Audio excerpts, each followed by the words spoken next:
Resolvendo então essas duas questões aqui, então a gente tem primeiro menos 2 elevado à quarta potência. Isso daqui é menos 2 vezes menos 2 vezes menos 2 vezes menos 2.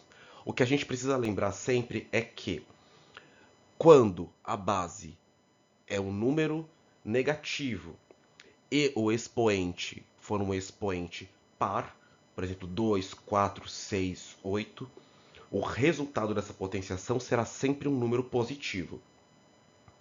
Por quê? Menos 2 vezes menos 2 vai dar 4 positivo. 4 positivo vezes menos 2 vai dar 8 negativo. E o 8 negativo vezes o menos 2 vai dar 16 positivo. Então, toda vez que a gente tiver uma base negativa com um expoente par, o resultado será sempre positivo. Lógico que, né, por dedução, se a gente tiver uma base negativa elevada a um expoente ímpar, aí sim o resultado continuará sendo negativo. Então, o resultado desta questão aqui resulta em 16. Agora, seguindo aqui para a segunda, que é 8 nonos elevado a menos 2. Se o expoente é negativo, a gente já começa invertendo o número. Então, aqui, inverter o 8 nonos corresponde a deixar ele como 9 oitavos.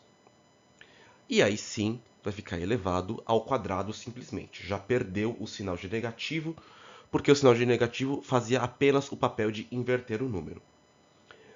E 9 oitavos ao quadrado é a mesma coisa que 9 oitavos vezes 9 oitavos. Lembrando que numa multiplicação de fração é sempre o numerador com o numerador, o denominador com o denominador.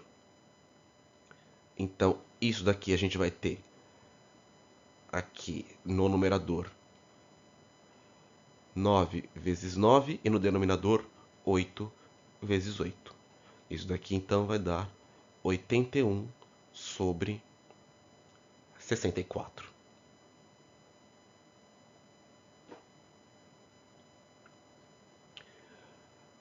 Vamos seguindo aqui.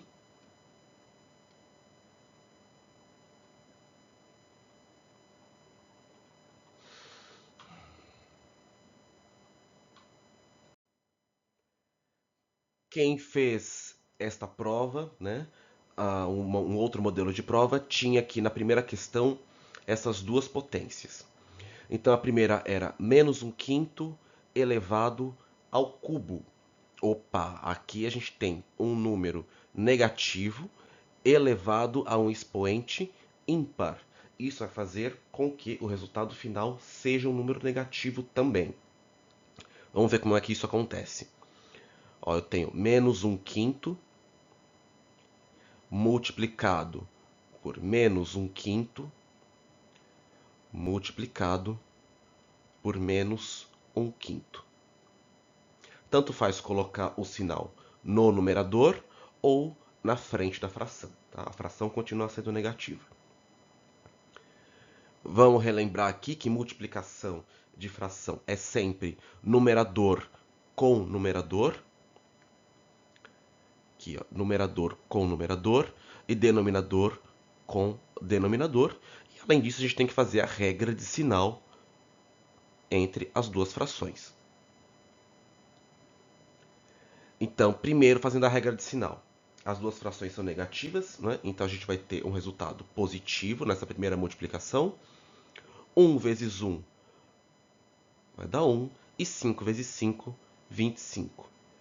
Então, esse daqui é o primeiro resultado. Ainda falta multiplicar agora por menos 1 quinto. E agora, de novo, a gente faz a mesma coisa. Vamos fazer primeiro a regra de sinal. Uma fração positiva com uma fração negativa. Depois multiplicar os numeradores e multiplicar os denominadores. Então, isso daqui vai me resultar, primeiro, em menos, porque é uma fração positiva com uma negativa, então mais com menos, resultado negativo. 1 vezes 1 é 1, e 25 vezes 5 é 125. Então, esse daqui era o resultado dessa questão. E aqui, na letra B, era para ser utilizada aquela propriedade da potenciação de que todo número elevado a zero sempre resulta em 1. Então, isso daqui é igual a 1,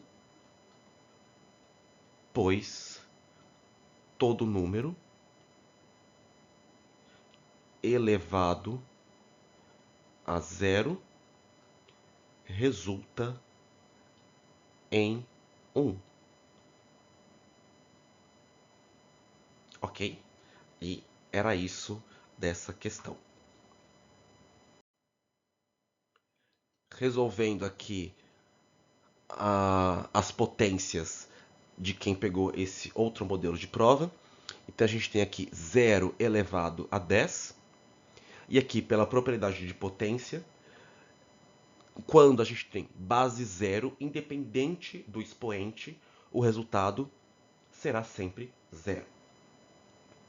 Então, seja 0 elevado a 1, 0 elevado ao expoente negativo, 0 elevado ao expoente fracionário, vai ser sempre zero.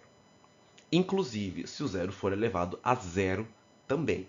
É o único caso de que um número elevado a zero não resulta em 1, e sim em zero.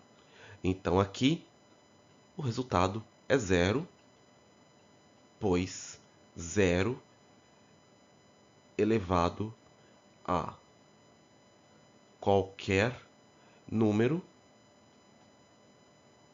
resulta em zero. E aqui, na outra, a gente tem π elevado a 1.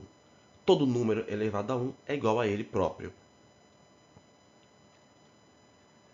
Então, aqui π elevado a 1 vai ser igual a π, simplesmente. Tá? Não precisava colocar 3,1415, etc.